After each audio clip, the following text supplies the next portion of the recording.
Dalam situasi di mana semua orang dalam bahaya, Luo Zeng sebenarnya yang paling aman. Banyak orang kadang-kadang akan berhenti untuk melihat Luo Zeng ketika mereka mengejar atau melarikan diri. Tetapi ketika mereka menyadari bahwa dia hanya bocah setengah langkah Xiantian, mereka akan melewatinya, tidak ingin menyerangnya sama sekali. Selama mereka menjaga yang lain, membunuh bocah ini akan semudah membalik tangan mereka. Jika mereka menyerang Luo Zeng sekarang, mereka harus mengambil risiko disergap oleh para pembudidaya alam penerangan dewa lainnya. Luo Zeng melihat Yuan sejati yang terhubung dengannya, senyum pahit di wajahnya. Dari kelihatannya, tidak peduli bagaimana kelompok ini bertarung, dia harus menghadapi setidaknya satu pembudidaya alam penerangan dewa. Terakhir kali, ketika Luo Zeng menggunakan naga emas 5 cakar Susiu untuk hampir membunuhnya, keberuntungan telah berperan dalam hal itu. Dalam hal kekuatan sejati, dia mungkin bukan tandingan pembudidaya alam penerangan dewa. Apa yang saya lakukan? Melihat para pembudidaya alam penerangan dewa bertarung, Luo Zeng punya waktu untuk berpikir. Pada saat ini, salah satu pembudidaya alam penerangan dewa tiba-tiba memanggil elang raksasa. Setelah muncul, ia mengeluarkan teriakan melengking dan menerkam ke arah Wanderer Wuyue. Tubuh Wanderer Wuyue menyala hijau, dan pedang giok di tangannya bersinar terang. Saat dia menghindari elang raksasa, dia menikam ke arah pembudidaya alam penerangan dewa. Melihat ini, Luo Zeng memanfaatkan kesempatan ini untuk mengedarkan Yuan sejati di tubuhnya dan mengeluarkan pukulan. Dunia Iblis. Setelah bayangan tinju hitam yang terkondensasi dari teruki iblis surgawi mengenai elang raksasa dengan cepat berubah dari coklat keabu-abuan menjadi warna yang benar-benar hitam. Senyum muncul di wajah Luo Zeng saat dia mengaitkan jarinya ke elang hitam.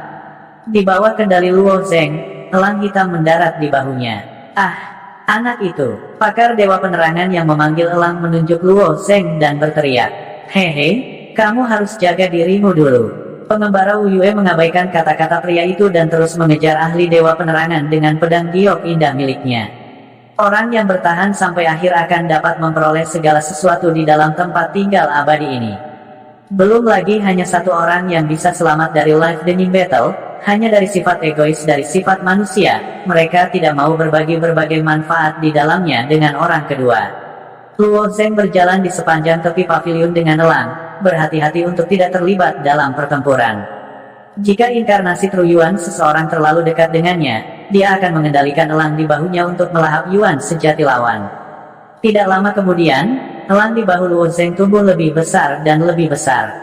Itu tumbuh dari ukuran seseorang menjadi 3 sang tinggi. Itu adalah raksasa yang hidup. Luo Zeng bahkan tidak bisa berdiri di atas elang hitam sebesar itu. Dia hanya bisa mengendalikannya untuk melayang di dekatnya dan menunggu perintahnya. Para ahli dewa tercermin yang Yuan sejati mereka dimakan oleh Luo Zeng terkejut dan curiga, tetapi mereka tidak dapat terganggu ketika menghadapi para ahli dengan level yang sama. Mereka hanya bisa menyaksikan inkarnasi Yuan sejati mereka dilahap.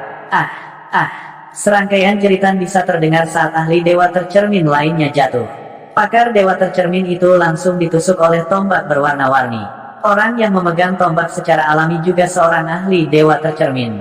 Tidak terlalu jauh, 2 ahli alam dewa penerangan mengejar Sister Yun dengan 2 bilah panjang yang identik di tangan mereka. Bukan hanya keduanya memiliki senjata yang sama, pakaian mereka pun serupa, bahkan penampilan mereka pun sama. Mereka harus menjadi sepasang saudara kembar. Meskipun kecerdasan Sister Yun luar biasa, dia tidak pandai menyerang. Pada saat ini, di bawah pedang tajam kedua bersaudara itu, dia juga mundur selangkah demi selangkah. Saudari Yun, saya pikir Anda harus berhenti berlari. Lebih baik jika Anda telanjang dan melayani kami saudara. Tempat ini hanya begitu besar, kemana kamu bisa lari? Kedua bersaudara itu meludahkan kata-kata kasar saat mereka mengejar. Pada akhirnya, Sister Yun masih dipaksa terpojok oleh kedua bersaudara itu. Tidak dapat mundur, Sister Yun berkata dengan tegas, kamu berani menyerangku. Jika berita ini keluar, bahkan keluarga si Jin Yumu tidak akan bisa melindungimu. Wajah kedua bersaudara itu penuh dengan ketidakpedulian ketika mereka berkata dengan puas, apakah menurut Anda ada orang yang bisa menyebarkan berita ini hari ini? Ekspresi Sister Yun berubah suram, dan hatinya penuh penyesalan. Dia tiba-tiba teringat anak laki-laki bertopeng yang mengingatkannya untuk tidak memindahkan patung kelima. Sepertinya bocah itu pasti tahu sesuatu. Sayangnya, tidak ada cara untuk menyesal di dunia ini. Baru saja, ketika dia dikejar oleh kedua bersaudara itu, dia menyadari bahwa bocah lelaki bertopeng itu telah menggunakan metode unik untuk melahap esensi sejati orang lain. Mungkin dia bisa membantunya. Memikirkan hal ini, sepasang mata indahnya yang dipenuhi dengan keputusasaan menemukan Luo Zeng. Kemudian, dia melambai pada Luo Zeng, dan esensi sejati di tubuhnya terus melonjak. Segera, bola cahaya biru besar muncul di atas kepala Luo Zeng. Luo Zeng telah melihat bola cahaya ini sebelumnya. Untuk memastikan bahwa Thunder Leopard tidak akan terpengaruh oleh boneka raksasa itu, wanita berambut panjang bernama Sister Yun mengambil tindakan dan menyelimuti Thunder Leopard. Pada saat ini, dia telah mengumpulkan True Essence dalam jumlah besar. Apa niatnya? Apakah dia memberikannya untuk dimakan? Mata Luo Zeng bertemu dengan mata Sister Yun. Sister Yun mengangguk, dan kemudian matanya menunjukkan tatapan tegas. Dia dengan tegas membakar esensi sejati yang tersisa di tubuhnya, dan seluruh tubuhnya meledak dengan ledakan keras. Dia telah tewas. Kamu lebih baik mati daripada membiarkan kami bersaudara membuka mata kami. Salah satu dari mereka menggelengkan kepalanya, ekspresi kasihan di wajahnya. Pada saat ini, dia tiba-tiba mendengar suara angin di belakangnya. Sebuah pedang besar menembus dadanya. Orang itu melihat pedang besar dan menyadari bahwa itu adalah pedang saudaranya. Dia menoleh dan menatap saudaranya dengan tidak percaya. Dia tidak pernah berpikir bahwa orang yang membunuhnya sebenarnya adalah saudaranya sendiri. Kakak kedua, mengapa kamu ingin membunuhku? Adik laki-lakinya menggelengkan kepalanya. Maaf, kakak, ada begitu banyak orang di sini hari ini, hanya satu yang bisa hidup. Aku tidak ingin lawan terakhirku adalah kamu. Aku akan menjaga ayah dan ibu. Luo Zeng, yang jauh, tidak bisa. Jika wanita berambut panjang itu telah mendengarkannya sebelumnya, para pembudidaya alam refleksi ini tidak akan jatuh ke keadaan saling membunuh. Sekarang semua orang terjebak dalam formasi Chaotic Battle of Life ini. Selain saling membunuh, tidak ada jalan keluar lain. Bahkan di antara saudara, kepercayaan paling mendasar telah hilang. Mengambil keuntungan dari fakta bahwa bola cahaya biru yang telah dipadatkan Sister Yun di saat-saat terakhir hidupnya tidak menghilang, Luo Zeng memerintahkan elang hitam untuk menyelam ke dalam bola cahaya biru.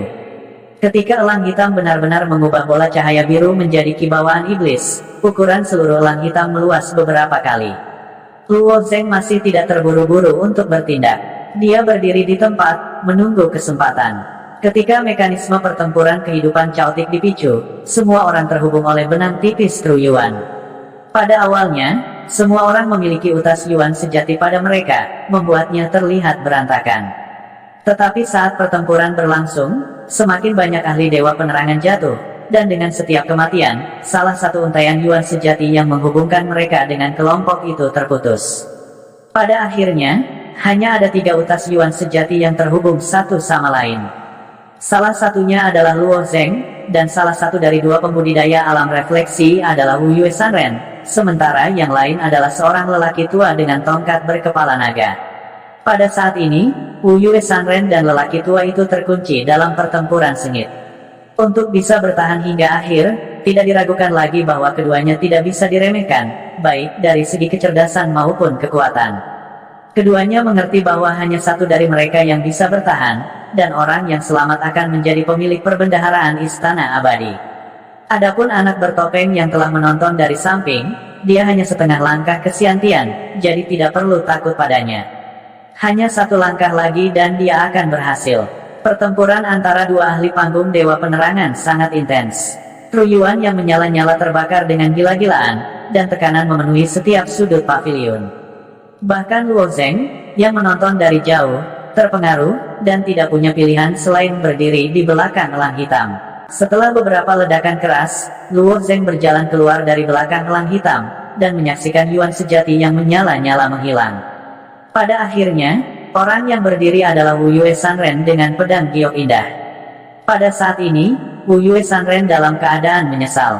Pakaiannya robek, dan rambutnya terbakar di banyak tempat. Dia terlatih-tatih saat berjalan, dan mengutuk, benda tua ini, dia ingin menyingkirkanku sebelum dia mati. Setelah Wu Yue Sanren selesai berbicara, dia tiba-tiba melihat dadanya, yang masih terikat oleh Yuan sejati. Dalam pertempuran sengit tadi, dia benar-benar lupa bahwa dia masih memiliki satu lawan yang tersisa di pavilion. Ketika penggarap longgar Wu Yue melihat Luo Zeng, dia ingat bahwa dia masih harus berurusan dengan bocah ini. Pada saat yang sama, dia tampak lega.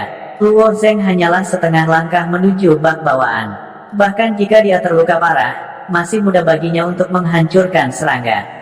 Nah, kamu punya dua pilihan sekarang. Pilihan pertama adalah kamu bunuh diri sekarang dan jangan buang waktuku. Pilihan kedua adalah aku membunuhmu. Sebagai hukuman, aku akan membuatmu mati dengan kematian yang menyakitkan. Wu Yue Sanren perlahan mendekati Luo Zeng dan berkata dengan keras. Luo Zeng menyipitkan matanya, bagaimana jika aku memilih pilihan ketiga?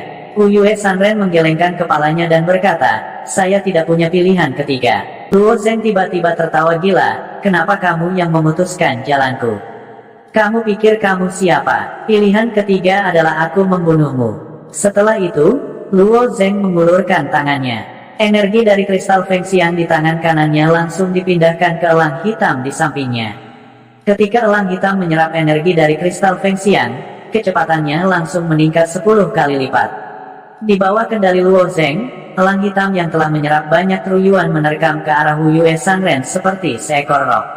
Wu Yue Sanren sebenarnya telah memperhatikan elang hitam di samping Luo Zeng sejak lama. Elang hitam itu begitu besar sehingga bahkan Wu Yue Sanren takut dengan kekuatan yang dikandungnya. Namun, setelah dipikir-pikir, orang yang mengendalikan elang hitam itu hanya setengah langkah menuju bocah bawaan. Dengan kemampuan kontrol setengah langkah untuk bocah bawaan, elang hitam tidak menjadi ancaman baginya. Sebagai setengah langkah ke bocah bawaan, energi sejati di tubuhnya belum diubah menjadi Yuan sejati. Oleh karena itu, dia tidak begitu akrab dengan kontrol inkarnasi Truyuan.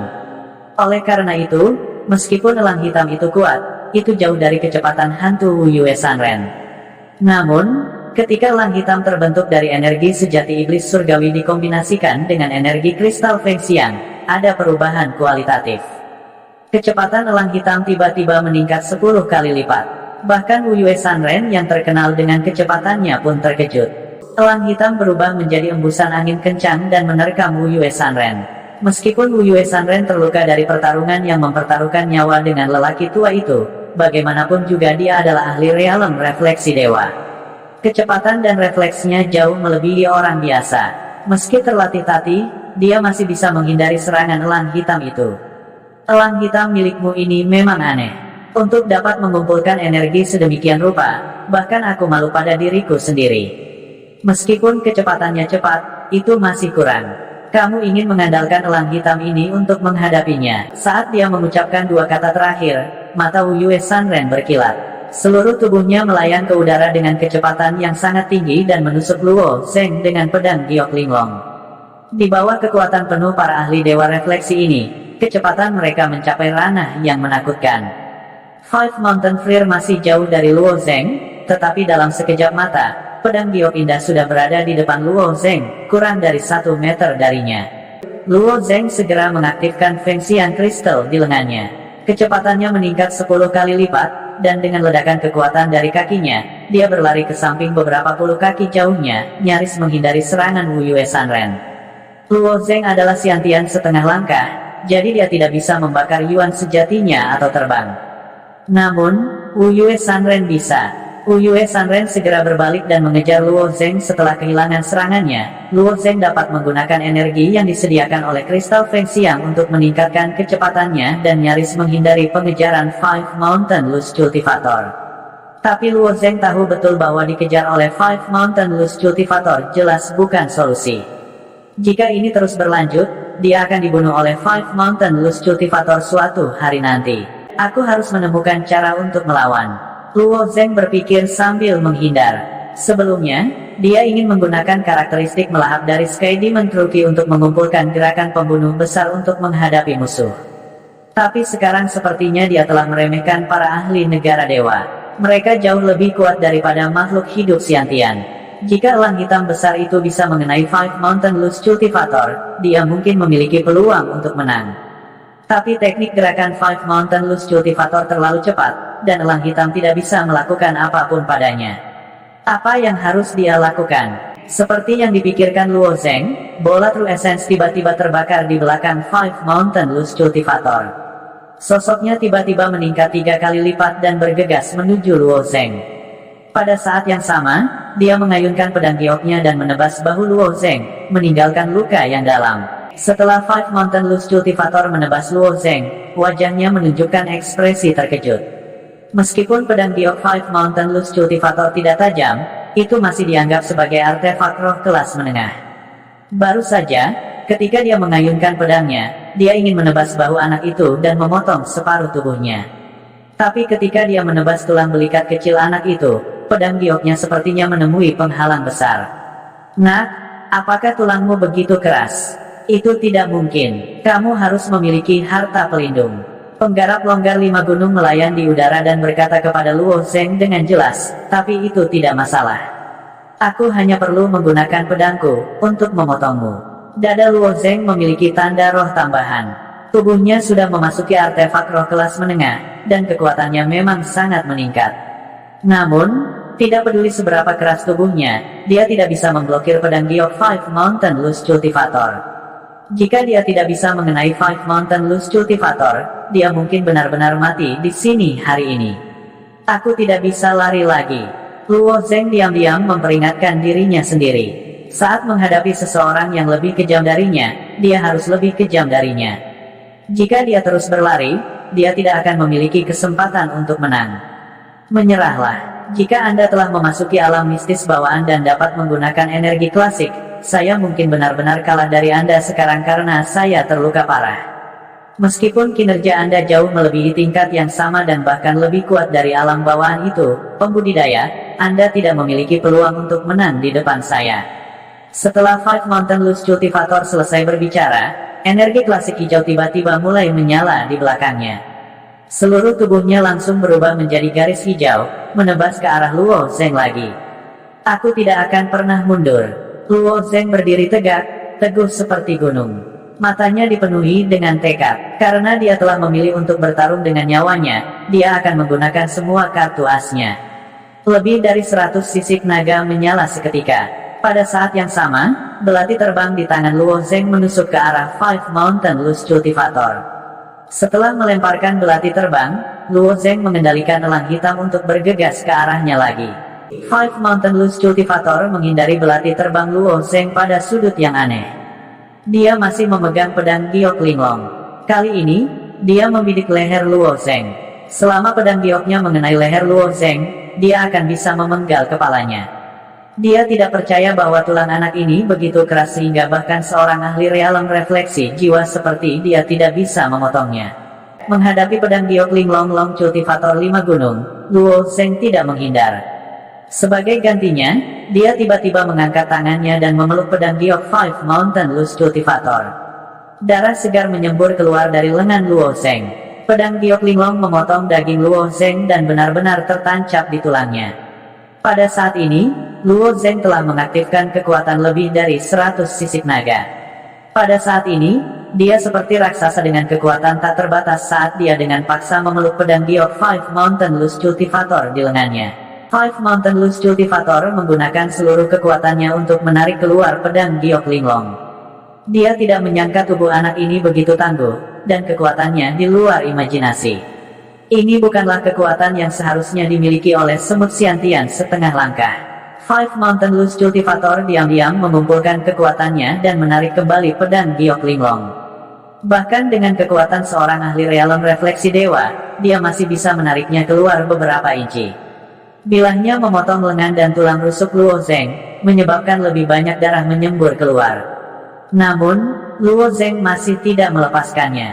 Matanya, yang seterang bintang, dipenuhi dengan tekad. Kalau bukan hidup, ya mati. Saya, Luo Zheng, telah mendapatkan semua yang saya miliki melalui pertempuran hidup dan mati. Kali ini tidak terkecuali. Five Mountain Lust Cultivator mencoba menarik pedang giok Linglong dari tubuh Luo Zheng 2 kali, tetapi dia masih tidak bisa menariknya. Ekspresinya berubah drastis. Pada saat yang sama, elang hitam besar di langit menukik turun dari atas. Pengembara Wu Yue juga telah mendaki jalannya melalui pertempuran untuk mencapai posisinya saat ini. Meskipun dia menghadapi bocah setengah langkah ke bawaan, dia tidak memiliki sedikit pun penghinaan di dalam hatinya. Setiap gerakan yang dia lakukan dieksekusi dengan sekuat tenaga untuk membunuh. Sekarang dia menyadari bahwa dia tidak bisa menarik pedang Giok Linglong, dia dengan tegas menyerah. Dia melepaskan gagang pedang dan hendak mundur. Tapi Luo Zeng memiliki senyum di wajahnya. Kamu ingin pergi sekarang? Sudah terlambat. Begitu Luo Zeng selesai berbicara, Soul Spike berwarna kaki muncul dari benaknya dan menusuk ke arah kepala Five Mountain Luz Cultivator. Five Mountain Luz Cultivator memang ahli refleksi jiwa. Dia tidak hanya memperhatikan kultivasi tubuhnya, tetapi dia juga mengembangkan keterampilan rahasia pemurnian jiwa. Meskipun Spirit Stone Spike Luo Zeng muncul tiba-tiba dan membuat orang lengah, itu tidak banyak mempengaruhi Five Mountain Luz Cultivator. Five Mountain Luz Cultivator tidak berguling di tanah setelah ditusuk oleh Spirit Stone Spike Luo Zeng seperti seniman bela diri lainnya. Spike Spirit Stone hanya menyebabkan Five Mountain Luz Cultivator terganggu untuk sesaat. Tapi gangguan yang tidak signifikan ini sudah cukup untuk mempengaruhi seluruh pertempuran. Sementara Five Mountain Luz Cultivator terganggu, elang hitam raksasa di langit telah menukik ke bawah. Ketika efek Spirit Stone Spike menghilang, Five Mountain Luz Cultivator perlahan-lahan mendapatkan kembali kesadarannya. Dia mundur dan menghindar, tapi sudah terlambat. Elang hitam raksasa itu hanya berjarak 10 kaki dari Five Mountain Luz Cultivator. Jarak ini langsung ditutupi oleh elang hitam yang diresapi dengan kekuatan Phoenix Soaring Crystal. Oleh karena itu, penggarap longgar 5 gunung, yang menyadari bahwa dia tidak dapat menghindar, tiba-tiba meraung. Penghalang giok hijau. Five Mountain Luz Cultivator tidak pandai membuat penghalang, tetapi dia memiliki teknik yang memungkinkannya membentuk penghalang untuk melindungi hidupnya. Sejak dia memasuki keadaan penerangan roh, penggarap longgar 5 gunung tidak dapat mengingat sudah berapa lama sejak terakhir kali dia menggunakan teknik ini. Dia tidak menyangka bahwa dia harus menggunakan teknik ini untuk melindungi hidupnya ketika menghadapi anak setengah langkah ke alam bawaan. Sebuah penghalang hijau oval seperti telur menyelimutinya. Ledakan. Ketika penghalang Five Mountain Luz Cultivator terbentuk, elang hitam menukik ke bawah. Endless Sky Demon Key bergegas menuju penghalang batu giok hijau. Namun, penghalang hijau zamrud ini sebenarnya sangat stabil. Metode penyelamatan jiwa ini benar-benar tidak biasa. Melihat bahwa penghalang batu giok hijaunya mampu memblokir ki hitam keunguan yang bergulir, penggarap longgar 5 gunung mengungkapkan senyum bangga.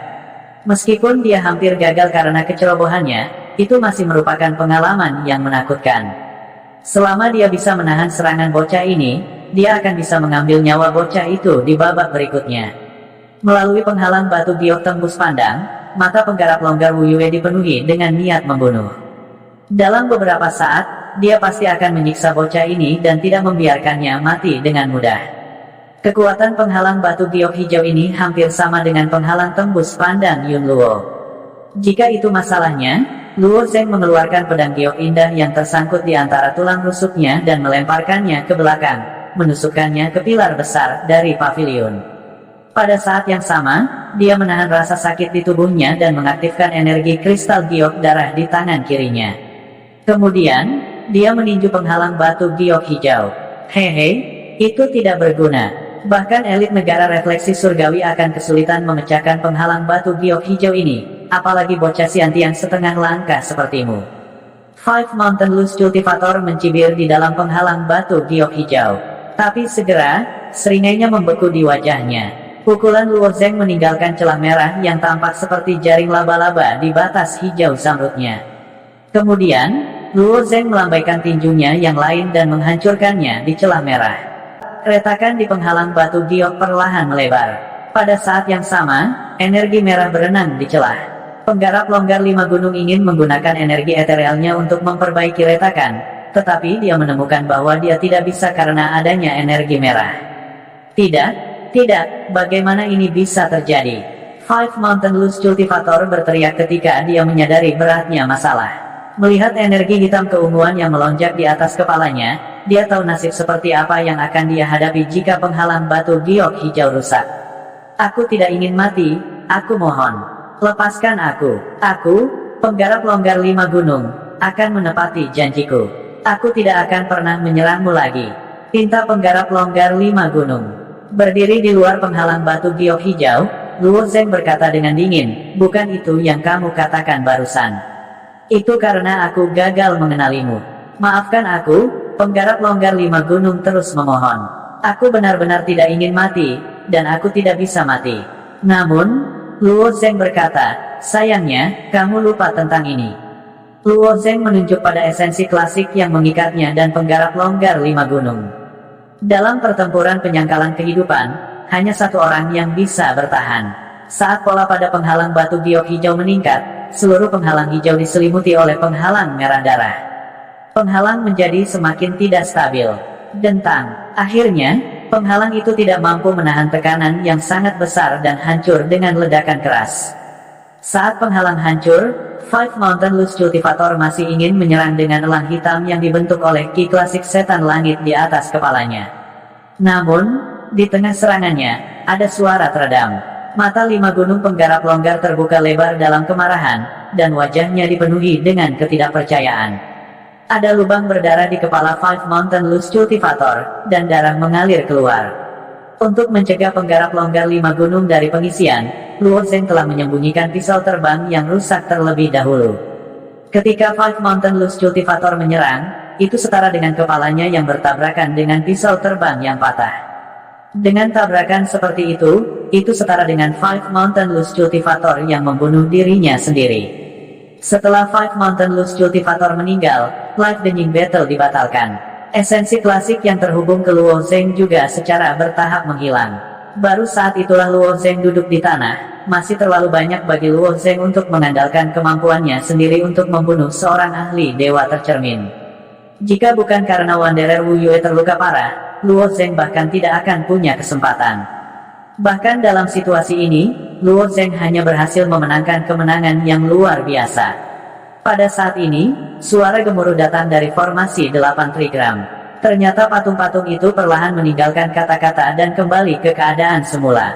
Luo Zeng duduk di tanah dan beristirahat sebentar sebelum merangkak kembali. Melihat mayat para ahli dewa tercermin di tanah, Luo Zeng menghela nafas. Jika bukan karena fakta bahwa mereka tidak mempercayainya, situasinya tidak akan meningkat ke titik ini. Luo Zeng mengambil senjata para ahli dewa tercermin satu persatu. Senjata-senjata ini tidak murah, ada banyak senjata spiritual kelas rendah, beberapa yang kelas menengah, dan bahkan yang kelas tinggi. Karena orang-orang ini sudah mati, senjata spiritual ini secara alami milik Luo Zeng. Setelah mengumpulkan semua senjata mereka, Luo Zeng berjalan menuju patung-patung itu. Mengikuti metode yang direkam Che Daozi, Luo Zeng mulai mendorong patung-patung itu. Yang pertama adalah Qian 3, Luo Zeng mendorong 3 patung ke arah kata Qian. Yang kedua adalah Kun 6, Luo Zeng mendorong 6 patung ke arah kata Kun. Yang ketiga adalah, yang keempat, yang terakhir, baru setelah Luo Zeng mendorong semua patung ke arah kata yang sesuai, 8 trigram di tanah mulai berputar. Lingkaran luar 8 trigram mulai berputar dan suara mekanis bisa terdengar. Ketak. Ketika lingkaran luar berhenti, lingkaran dalam dari 8 trigram mulai berputar. Ketak. Ketika suara mekanis datang dari lingkaran dalam, seluruh 8 trigram mulai memancarkan sinar cahaya putih. Kesuksesan. Luo Zeng sangat gembira. Dia juga menantikan untuk melihat apa yang akan terjadi setelah melanggar formasi 8 trigram. Cahaya putih berangsur-angsur menghilang. Tetapi ketika itu terjadi, ada orang tambahan di 8 trigram. Setelah diperiksa lebih dekat, orang ini sebenarnya adalah boneka. Namun, Luo Zeng percaya bahwa boneka ini adalah satu-satunya hal yang normal di Immortal Abode. Ini karena boneka ini hanya setinggi orang, yang tingginya hampir sama dengan Luo Zeng. Setelah boneka humanoid muncul, ia bergumam, sudah 3000 tahun, 3000 tahun, seseorang akhirnya muncul. Meskipun boneka itu tidak menunjukkan tanda-tanda menyerang, Luo Zeng masih meningkatkan kewaspadaannya dan menjauhkan diri dari boneka humanoid itu. Boneka humanoid ini benar-benar bisa berbicara. Boneka yang bisa berbicara dan memiliki emosi seperti manusia tidak pernah terdengar sebelumnya. Karena itu, Luo Zeng curiga bahwa Ah Fu adalah manusia yang menyamar. Tentu saja aku boneka, kalau saja aku manusia, maka aku bisa menjadi tua dan mati dalam damai. Menjadi abadi dan tidak bisa dihancurkan seperti ini adalah siksaan terbesar. Fu tampak bersemangat. Luo Zeng sedikit bingung ketika mendengar Fu mengatakan ini. Pengejaran utama seni bela diri adalah keabadian. Fu tertawa kecil. Jika kamu dipenjara di tempat tanpa ada yang menemanimu, dan kamu selalu sendirian selama ribuan tahun, apakah kamu ingin mati? Luo Zeng terdiam beberapa saat. Apa yang dikatakan Fu masuk akal. Jika seseorang kesepian untuk waktu yang lama, akan lebih baik mati. Tapi kamu hanya boneka. Mengapa kamu merasa kesepian? Fu menggelengkan kepalanya. Meskipun tubuhku adalah boneka, itu sebenarnya disempurnakan oleh penguasa tempat tinggal abadi ini setelah mengekstraksi jiwa manusia. Mengekstraksi jiwa untuk memurnikan boneka. Luo Zeng belum pernah mendengar tentang teknik rahasia yang begitu ajaib. Itu benar-benar menakjubkan. Melihat ekspresi terkejut Luo Zeng, Fu melanjutkan. Tapi untungnya, penantianku akhirnya datang. Setelah 3000 tahun, akhirnya aku menunggu orang keempat. Orang keempat, Luo Zeng bertanya dengan rasa ingin tahu. Ada orang yang pernah masuk ke Immortal Abode sebelumnya. Fu mengangguk. Tentu saja ada orang yang telah membobol Immortal Abode. Tapi mereka semua gagal, dan semuanya mati. Saya harap, Anda bisa berhasil. Saya benar-benar tidak ingin menunggu lebih lama lagi. Semua gagal, meninggal. Apa maksudmu? Luo Zeng mengerutkan kening. Jika kamu ingin menjadi penguasa Immortal Abode, kamu harus lulus ujian. Secara alami, ada bahaya dalam ujian. Jika kamu gagal, kamu secara alami akan mati, kata Fu perlahan. Jika saya gagal, saya akan mati. Bisakah saya memilih untuk tidak berpartisipasi? Luo Zeng menatap Fu. Fu tertawa kecil. Menurut aturan, Anda bisa. Dewa yang kuat tidak akan memaksa orang lain untuk menjadi penguasa tempat tinggal abadi mereka. Hanya mereka yang benar-benar ditakdirkan yang memenuhi syarat. Tapi, saya tidak ingin menunggu lebih lama lagi. Saya ingin merebut setiap jadi, bahkan jika kamu tidak berpartisipasi dalam tes, kamu harus berpartisipasi. Jika tidak, aku tidak akan membiarkanmu pergi.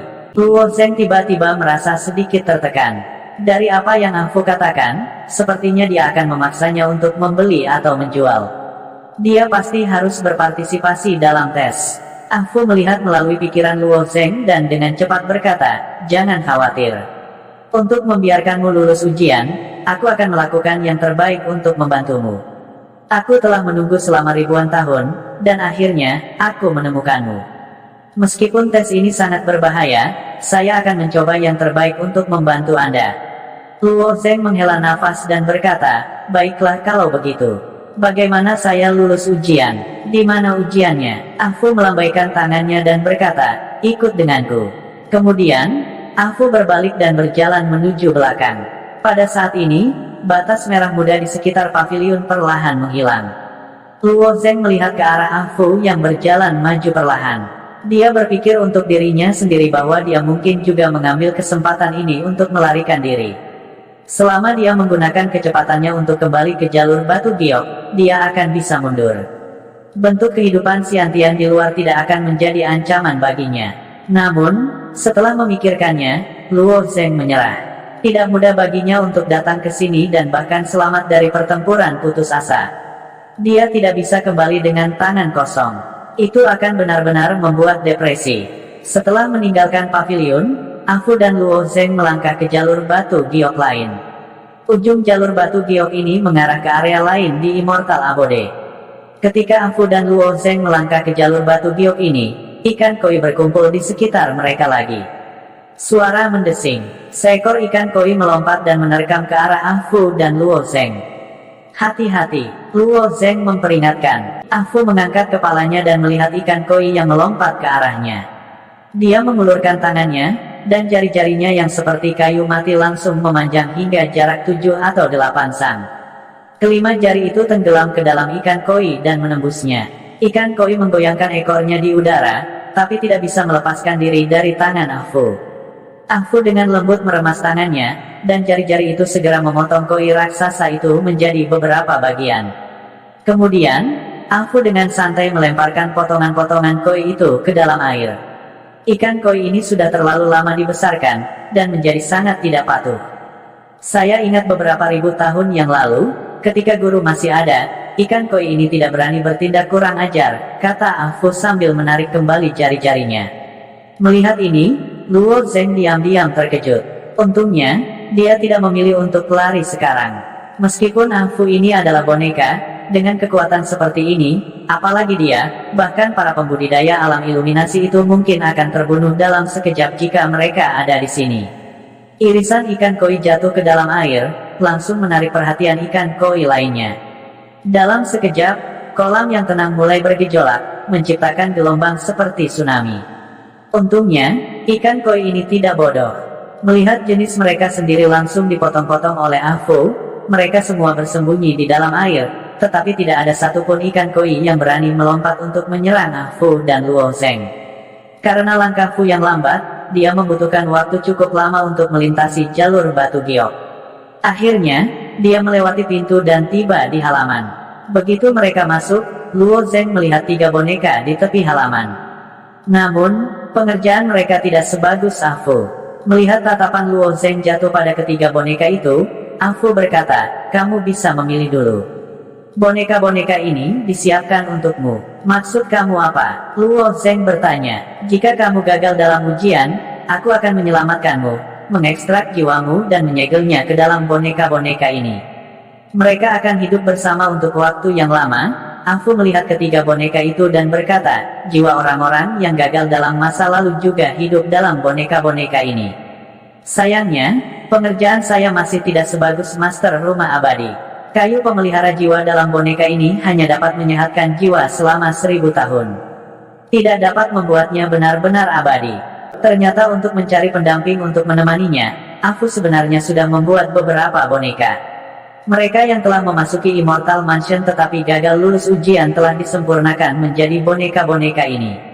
Namun, pengerjaan Ah Fu tidak ada bandingannya dengan Immortal sejati. Meskipun boneka-boneka ini tidak rusak, jiwa mereka perlahan menghilang dan layu setelah 1000 tahun, tetapi pada saat ini, Luo Zeng paling khawatir tentang isi ujiannya.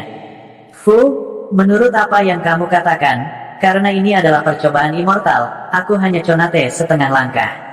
Bagaimana aku bisa lulus ujian ini?" Luo Zeng bertanya dengan cemberut. Dengan cara para dewa legendaris, jika mereka benar-benar membuat ujian yang sulit, belum lagi Luo Zeng kecil, bahkan kekuatan besar di domain timur tidak akan bisa lulus. Fu terkekeh dan menunjuk pemandangan di halaman. "Lihat halaman ini, semuanya lebih dari 100 kali lebih besar darimu, kan?" Luo Zeng mengangguk. Halaman ini awalnya dirancang untuk dewa. Setiap dinding tingginya ratusan kaki. Luo Zeng berjalan di halaman seperti semut yang merangkak di tanah. "Kalau begitu tidakkah menurutmu aneh aku muncul di depanmu seperti ini?" kata Fu sambil tersenyum. Ketika dia memasuki tempat tinggal abadi, semua yang dia lihat dan dengar sangat besar. Tapi hanya tubuh boneka Fu yang ukurannya hampir sama dengannya. Ini memang sangat aneh. Karena Immortal memilih penggantinya, dia secara alami akan mempertimbangkan ini. Jika dia mengatur tes sesuai dengan kekuatannya sendiri, saya khawatir tidak ada yang bisa mewarisi Immortal abode ini. Fu melanjutkan, "Beberapa tes yang dia buat hanya akan digunakan untuk menantang batasmu. Semakin kuat orangnya, semakin sulit ujiannya. Jika kamu bisa melampaui batasmu, maka kamu pasti akan lulus. Jadi begitulah adanya." Luo Zeng menghela nafas lega. Saat Fu terus bergerak maju, tidak butuh waktu lama sebelum dia memasuki sebuah gedung besar. Di depan gedung, ada juga ambang pintu yang tingginya beberapa meter. Fu melompati ambang pintu dengan satu kaki. Luo Zeng berjalan ke ambang pintu dan menendang dengan kedua kakinya. Baru kemudian dia melompat tinggi dan membalik ambang pintu. Ketika Luo Zeng membalik, dia melihat rune kecil di tanah, dan Fu berdiri di sebelah rune. "Datang dan berjalan di rune ini. Jalur ujian akan dimulai," kata Fu. Sejak dia memasuki tempat tinggal abadi, Luo Zeng telah menemukan bahwa tempat ini penuh dengan bahaya. Dilihat dari kata-kata Fu, tes ini juga akan sangat berbahaya. Selama dia lulus ujian, dia akan bisa menjadi pemilik tempat tinggal abadi dan mewarisinya. Tempat tinggal abadi ini pasti akan sangat menguntungkan Luo Zeng. Dengan kekuatan Luo Zeng saat ini, dia memang bisa meremehkan rekan-rekannya. Bahkan makhluk hidup Conate tidak akan cocok untuknya. Namun, jika dia menghadapi pembangkit tenaga listrik penerangan jiwa, sama seperti pengembara 5 gunung yang dia hadapi hari ini. Meskipun dia terluka parah, itu masih merupakan kemenangan yang luar biasa baginya. Wang Yanmiao itu adalah murid langsung, dan bahkan lebih kuat dari Five Mountains Wanderer. Apakah dia akan cocok untuknya? Terlebih lagi, jika dia ingin menyelamatkan saudara perempuannya, Wang Yanmiao bukanlah satu-satunya penghalang. Dia bahkan mungkin harus menghadapi pembangkit tenaga listrik dari Sekte Langit Azure. Di Sekte Langit Azure, dia masih terlalu lemah. Dengan pemikiran itu, Luo Zeng tidak lagi ragu-ragu saat dia menginjak rune. Ketika kaki Luo Zeng baru saja menginjak rune, dia langsung merasakan dunia berputar di sekelilingnya. Pemandangan di sekelilingnya berubah drastis dalam sekejap, dan dia sudah berada di dunia lain. Di dunia ini, sambaran petir melintas di langit. Meteor menghujani di kejauhan, dan tanah bergetar dari waktu ke waktu. Tes pertama adalah menguji kekuatanmu, suara pun terdengar di telinga Luo Zeng. Dia tahu bahwa semua yang ada di depannya hanyalah ilusi, tetapi lingkungan ini sangat nyata. Apakah itu angin, hujan, kilat, atau tumbuh-tumbuhan di hutan? Itu berkali-kali lebih realistis daripada ilusi di Gunung Scarlet Sekte Azure Sky. Tes pertama adalah tes kekuatan. Namun, dia tidak tahu bagaimana membandingkan kekuatan ini. Luo Zeng berjalan di lingkungan ini untuk beberapa saat sebelum dia melihat seutas tali muncul di depannya. Bersamaan dengan tali itu ada beberapa pria perkasa yang bertelanjang dada. Otot-otot di tubuh pria ini kencang dan kuat. Luo Zeng menghitung dan ada ratusan pria besar di ujung tali yang lain. Huff, pria besar di depan melihat Luo Zeng datang dan menyerahkan tali tebal itu. Setelah Luo Zeng mengambil tali, dia tiba-tiba merasa tubuhnya menjadi ringan. Matanya tiba-tiba kabur, dan pemandangan di sekitarnya berubah lagi. Pada saat ini, Luo Zeng berdiri di sungai gunung, memegang tali di tangannya. Di seberang aliran gunung, ratusan pria besar sedang memegang ujung tali yang lain. Adapun di antara aliran gunung, ada tebing curam. Di atas tebing, ada beberapa burung pemangsa yang menakutkan. Mereka melihat Luo Zeng yang berada di puncak gunung, seolah-olah mereka akan mematut dagingnya jika dia jatuh ke aliran gunung. Selain itu, di dasar aliran gunung, ada aliran lava neraka yang mengerikan. Sepertinya aku pasti akan mati jika aku jatuh, gumam Luo Zeng. Huff, pria besar di seberang sungai gunung meraih tali, menarik lingkaran, dan mengikatnya di bahu mereka. Setelah itu, dia memberi isyarat agar Luo Zeng mengikat dirinya juga. Yang disebut ujian kekuatan adalah tarik ulur. Apakah saya harus menarik 100 orang dari sisi lain dengan kekuatan saya sendiri? Setelah memahami niat pria besar itu, Luo Zeng meraih tali dan mengangkatnya dengan lembut. Dia membuat lingkaran di sekelilingnya dan mengikatnya di bahunya. Kemudian, Luo Zeng menarik tali dengan kuat dan mengangguk ke sisi lain. Ujian kekuatan telah dimulai. Dihadapkan dengan raungan tiba-tiba dari ratusan pria besar. Meskipun Luo Zeng sudah dipersiapkan dengan baik, dia tiba-tiba kehilangan keseimbangan ketika dihadapkan dengan kekuatan gabungan dari ratusan orang pada saat yang sama. Dia meluncur ke tepi tebing aliran gunung. Setelah meluncur 6 hingga 8 kali, Luo Zengcai mengerahkan semua kekuatan di tubuhnya. Kakinya berada di tanah, seperti banteng yang mengamuk, dan dia dengan paksa menghentikan langkahnya yang meluncur dan menghentikan tubuhnya. Ujian kekuatan ini benar-benar tidak mudah untuk dilewati. Luo Zeng jatuh ke belakang dengan seluruh kekuatannya. Kakinya menginjak tanah, menyebabkan tali menjadi lurus. Kekuatan ratusan pria besar terkonsentrasi pada seutas tali. Kekuatan ini terlalu besar. Meskipun Luo Zeng menggunakan semua kekuatannya, tubuhnya masih ditarik tanpa sadar. Luo Zeng tidak menggunakan kekuatan skala naga. Sebaliknya, dia hanya mengandalkan kekuatannya sendiri untuk melawan orang-orang besar itu. Dia mengertakkan gigi, menegangkan setiap otot di tubuhnya, dan setiap pembuluh darah menonjol. Meskipun dia menggunakan semua kekuatan di tubuhnya, dia masih meluncur perlahan ke tepi sungai gunung. Ini adalah batas kekuatan fisik murni saya. Saya hanya 2 atau 3 langkah dari aliran gunung. Jika saya tidak menggunakan kekuatan skala naga, saya khawatir saya akan jatuh ke aliran gunung. Bangun, Luo Zeng menggertakkan giginya, dan skala naga di benaknya menyala, memancarkan cahaya hijau. Gelombang kekuatan melonjak dan meresap ke setiap otot di tubuh Luo Zeng. Dalam sekejap, kekuatan Luo Zeng meroket. Tali berderit di bawah tarikan Luo Zeng, dan 100 orang besar di seberang tidak bisa berhenti di bawah kekuatan Luo Zeng yang luar biasa. Mereka bergegas menuju tepi sungai gunung. Tepat ketika orang-orang besar di depan akan jatuh ke aliran gunung, mereka tiba-tiba mengeluarkan raungan yang mengguncang bumi. Awalnya, tali itu terus bergerak ke arah Luo Zeng, tetapi setelah 100 orang berteriak, mereka mengerahkan kekuatan mereka pada saat yang sama dan secara paksa menghentikan momentum ini. Luo Zeng dan 100 pria besar jatuh ke jalan buntu lagi. Bagaimana ini bisa terjadi? Luo Zeng sangat terkejut. Orang harus tahu bahwa lebih dari 100 sisik naga di tubuh Luo Zeng telah dinyalakan, dan kekuatan setiap sisik naga sangat menakutkan. Paling tidak, itu tidak kurang dari kekuatan salah satu pria besar di sisi lain. Baru saja, Luo Zeng hampir tidak bisa menahan kekuatan 100 pria besar dengan mengandalkan kekuatan fisiknya sendiri. Sekarang dia meminjam kekuatan sisik naga, dia seharusnya jauh melampaui sisi lain. Namun, 100 pria besar di sisi lain benar-benar menstabilkan tali dalam waktu singkat. Apa artinya ini? Itu berarti kekuatan orang-orang besar di sisi lain tidak tetap. Setelah kekuatan Luo Zeng meningkat, kekuatan 100 pria besar juga meningkat.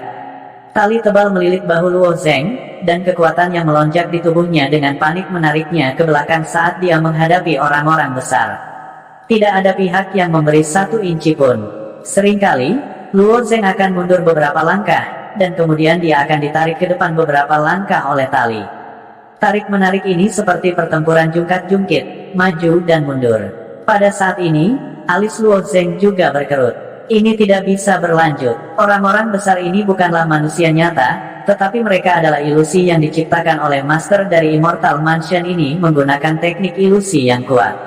Ilusi ini bukanlah orang sungguhan, dan kekuatan mereka pada dasarnya tidak ada habisnya. Tidak hanya kekuatan Luo Zeng sendiri yang melemah, tetapi kekuatan sisik naga juga akan melemah jika dia menggunakannya secara berlebihan, dan dia perlu istirahat sebentar untuk pulih. Jika ini terus berlanjut, kekuatannya akan habis cepat atau lambat, dan dia akan terseret ke dalam jurang maut ini. Luo Zeng memperingatkan dirinya sendiri di dalam hatinya bahwa dia harus menentukan pemenangnya sesegera mungkin. Kesulitan tes kekuatan ini terlalu tinggi. Anak kecil, dalam tarik ulur dengan 100 orang, kamu tidak hanya membutuhkan kekuatan, tetapi juga keterampilan. Jika kamu memperhatikan detailnya, kamu seharusnya sudah memikirkannya. Pada saat ini, suara Fu terdengar lagi. Detail, Luo Zeng tercengang. Ya, saya tidak bisa langsung mengingatkan Anda. Jika saya memberi Anda terlalu banyak informasi, saya mungkin terhapus, jadi saya hanya bisa mengatakan ini. Anda harus memikirkan sisanya sendiri, kata Fu dengan tenang. Detail, Luo Zeng berpikir keras. Di permukaan, ujian kekuatan ini tampaknya menjadi jalan buntu. Kekuatan gabungan dari 100 orang di sisi lain sama dengan kekuatannya sendiri. Jadi bahkan jika kekuatannya meningkat 10 kali lipat, kekuatan 100 orang di sisi lain juga akan meningkat 10 kali lipat. Jika dia meningkatkan kekuatannya 100 kali, kekuatan pihak lain juga akan meningkat 100 kali lipat. Dengan kata lain, tidak peduli siapa itu, mereka tidak akan bisa menang melawan pihak lain. Ada 100 orang di sisi lain. Ketika dia menggunakan kekuatannya, sisi lain juga akan menggunakan kekuatan mereka. Satu-satunya perbedaan adalah ketika pihak lain menggunakan kekuatan mereka, mereka akan mengaum bersamaan. Mengapa mereka mengaum? Raungan ini bukan untuk meningkatkan kekuatan mereka. Dewa tidak akan melakukan sesuatu yang berlebihan saat membuat ilusi. Hanya bisa dikatakan bahwa itu sengaja dibuat. Memikirkan raungan itu, Luo Zeng teringat sebuah cerita yang dia baca ketika dia masih muda. Itu adalah cerita tentang Sungai Lancang. Ada bagian Sungai Lancang yang sangat dangkal. Perahu kecil bisa menyeberanginya, tapi kapal besar tidak bisa menyeberanginya. Agar kapal bisa lewat dengan lancar, mereka harus mengandalkan orang untuk menariknya. Dan orang-orang yang menarik kapal akan membawa tali di punggung mereka dan menggunakan seluruh kekuatan mereka untuk menarik kapal ke depan. Mereka perlahan-lahan akan menggerakkan kapal ke depan, selangkah demi selangkah. Tapi ketika puluhan orang menarik kapal, kekuatan mereka tidak seragam. Jika mereka tidak dapat menggunakan kekuatan mereka secara bersamaan, mereka tidak akan dapat menarik kapal yang berada jauh di dalam pasir. Untuk menggabungkan kekuatan lusinan orang, mereka akan meneriakkan nyanyian yang merupakan beberapa slogan berirama. Selama mereka mengikuti ritme nyanyian, mereka akan dapat menggabungkan kekuatan mereka. Perbedaan terbesar antara mereka dan Luo Zeng adalah bahwa dia adalah satu orang, sedangkan pihak lain memiliki ratusan orang. Sebenarnya, tidak mungkin bagi mereka untuk benar-benar seragam. Ada perbedaan dalam kekuatan yang diberikan oleh ratusan orang. Namun, ketika mereka mengerahkan kekuatan mereka, mereka semua mengeluarkan raungan pada saat yang bersamaan. Raungan inilah yang menyatukan kekuatan mereka. Yang disebut detail ada di sini. Kabut Luo Zeng menghilang. Karena Fu telah mengingatkannya, maka ini pasti kunci untuk lulus ujian. Kekuatan, kesatuan. Dia harus memikirkan cara untuk mengganggu kekuatan pihak lain. Luo Zeng melirik pria kekar di sisi lain, dan senyum aneh muncul di wajahnya. Kemudian, dia perlahan mengurangi kekuatannya. Ketika kekuatan Luo Zeng berkurang 30%, tali tebal itu perlahan menariknya ke tepi tebing.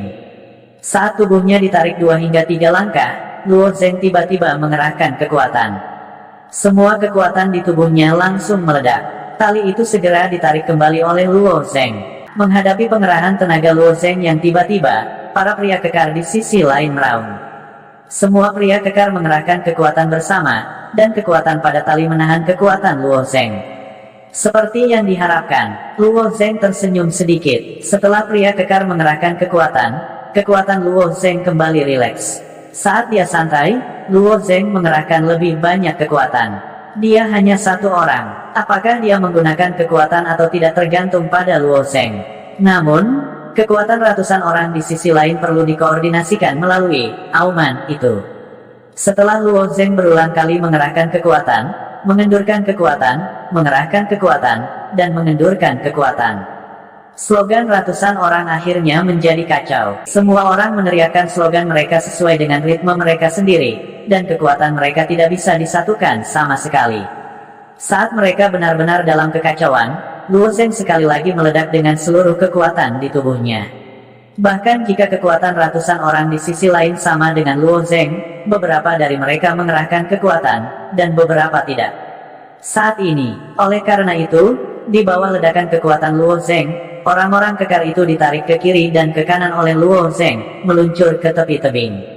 Dengan setiap orang yang jatuh, kekuatan mereka berkurang 1%. Di bawah ledakan kekuatan Luo Zeng, lebih dari 30 orang ditarik ke bawah sekaligus, dan kekuatan 70 orang yang tersisa hanya setara dengan 70% kekuatan Luo Zeng, dan mereka tidak perlu takut.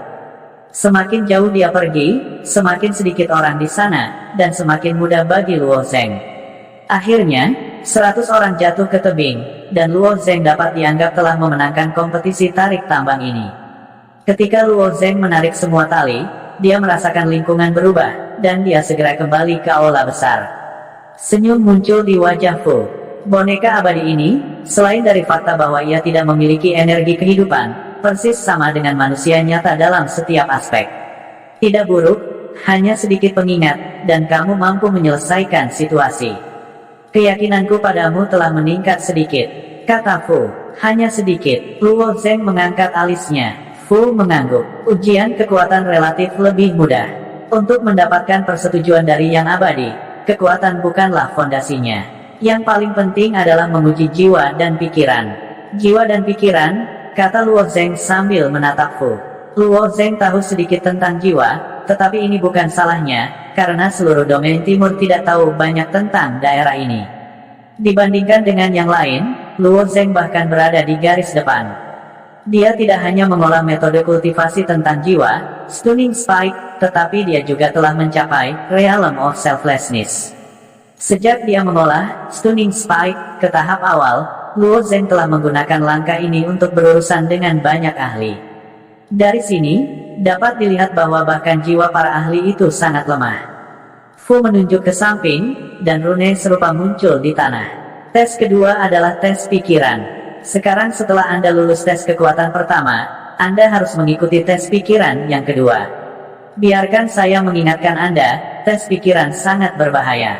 Jika kamu tidak hati-hati, jiwamu mungkin terhapus, dan kamu akan menjadi idiot yang mati berjalan.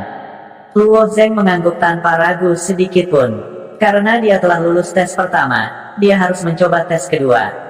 Tetapi sebelum itu, Luo Zeng ingin mengkonfirmasi berapa banyak tes yang ada. Ketika Fu mendengar pertanyaan Luo Zeng, dia mengulurkan 3 jari dan berkata, ada total 3 tes, tapi, sebenarnya, hanya ada 2. Ini karena Anda akan memenuhi syarat untuk mewarisi Istana Abadi jika Anda lulus ujian, 2 tes pertama. Namun, tes ketiga sangat penting, karena kinerja Anda pada tes ketiga akan menentukan hadiah yang akan Anda terima. Hadiah? Hadiah macam apa itu? Luo Zeng sedikit terkejut. Fu tersenyum misterius dan berkata, saya tidak bisa mengatakan banyak tentang ini. Jika Anda lulus tes kedua, saya akan memberitahu Anda secara alami. Setelah itu, Luo Zeng tidak lagi ragu. Dia mengambil langkah maju dan menginjak rune kedua. Begitu Luo Zeng menginjaknya, dia tiba-tiba merasakan sekelilingnya menjadi gelap. Luo Zeng sekali lagi dibawa ke dalam ilusi. Itu berbeda dari lingkungan petir dan guntur dari waktu sebelumnya. Lingkungan dalam ilusi ini sangat sunyi. Ada kabut tebal di kejauhan dan langit agak gelap. Luo Zeng jauh di dalam gunung. Di depannya ada tangga. Ujian jiwa ini adalah menaiki tangga ini. Kamu hanya perlu naik ke puncak tangga ini untuk lulus ujian, suara Fu terdengar. Menaiki tangga terdengar seperti tugas yang mudah, tetapi Luo Zeng juga tahu bahwa itu pasti tidak sesederhana kelihatannya. Karena ujian kekuatan yang pertama sudah sangat sulit, ujian pikiran yang kedua akan lebih sulit lagi. Berdiri di bawah tangga, Luo Zeng mengangkat kepalanya dan melihat ke atas. Ada puluhan ribu tangga yang ditumpuk di atas satu sama lain. Tangga di kejauhan tersembunyi dalam kabut putih keabu-abuan dan tidak bisa dilihat dengan jelas. Luo Zeng maju selangkah dan menginjak langkah pertama. Pada saat ini, Luo Zeng tidak merasa tidak nyaman. Itu seperti menaiki tangga biasanya. Tidak ada perbedaan. Karena tidak ada misteri di dalamnya, Luo Zeng tidak terlalu memikirkannya. Dia mengambil langkah ringan dan menaiki tangga. Dengan kekuatan fisik Luo Zeng saat ini, menaiki tangga tidak berbeda dengan berjalan di tanah datar. Itu mudah. Bahkan jika dia menekan kecepatannya dan naik selangkah demi selangkah, kecepatannya masih sangat cepat. 200 langkah, 300 langkah, 800 langkah, 900 langkah, 999 langkah. Saat dia berdiri di langkah ke-999, Luo Zeng melihat ke bawah. Jalan di belakangnya juga tersembunyi dalam kabut. Pada saat ini, Luo Zeng dikelilingi oleh kabut dan langkah-langkah di bawah kakinya. Rasa kesepian yang mendalam muncul dalam dirinya. Tidak ada yang aneh pada langkah ke-1000 ini. Jika saya tidak salah, langkah selanjutnya harus menjadi ujian yang sebenarnya. Memikirkan hal ini, Luo Zeng maju selangkah dan melangkah ke 1000 langkah. Tepat ketika Luo Zeng menginjaknya, dia tiba-tiba merasakan sakit yang tajam dari bawah kakinya. Itu menyakitkan. Luo Zeng berseru dalam hati. Dia menundukkan kepalanya untuk melihat tetapi tidak menemukan apapun di bawah kakinya. Bagaimana ini bisa terjadi? Rasa sakit yang hebat tadi benar-benar nyata. Mengapa tidak ada apa-apa? Terlebih lagi, dengan kekuatan fisik Luo Zeng saat ini, hal-hal biasa tidak akan mampu menembus kulitnya. Memikirkan hal ini, Luo Zeng menjadi waspada. Kemudian, dia mengambil langkah lain. Luo Zeng mengerutkan kening dan tidak bisa menahan diri untuk tidak berteriak kesakitan. Kali ini, Luo Zeng melihat lebih dekat. Saat kakinya menginjak anak tangga, duri abu-abu lain keluar dari anak tangga dan menusuk kaki Luo Zeng. Rasa sakit itu disebabkan oleh duri abu-abu ini. Paku jiwa, ekspresi Luo Zeng berubah. Meskipun Soul Spike pada langkah ini berbeda dari Soul Spike Luo Zeng, mereka pada dasarnya sama. Paku ini benar-benar mengabaikan pertahanan fisik dan langsung menembus jiwa. Ini juga alasan mengapa jiwa Luo Zeng menjadi sangat kuat setelah dikalsinasi oleh api hitam. Jika itu orang lain, mereka akan pingsan karena rasa sakit jika mereka ditusuk oleh Soul Speakers di tangga. Meski begitu, wajah Luo Zeng berubah pahit. Dia menatap tangga yang membentang ke langit. Jika dia ditusuk setiap kali dia mengambil langkah, betapa tidak nyamannya itu. Jika itu masalahnya, saya hanya bisa melakukan ini. Luo Zeng tiba-tiba melompat.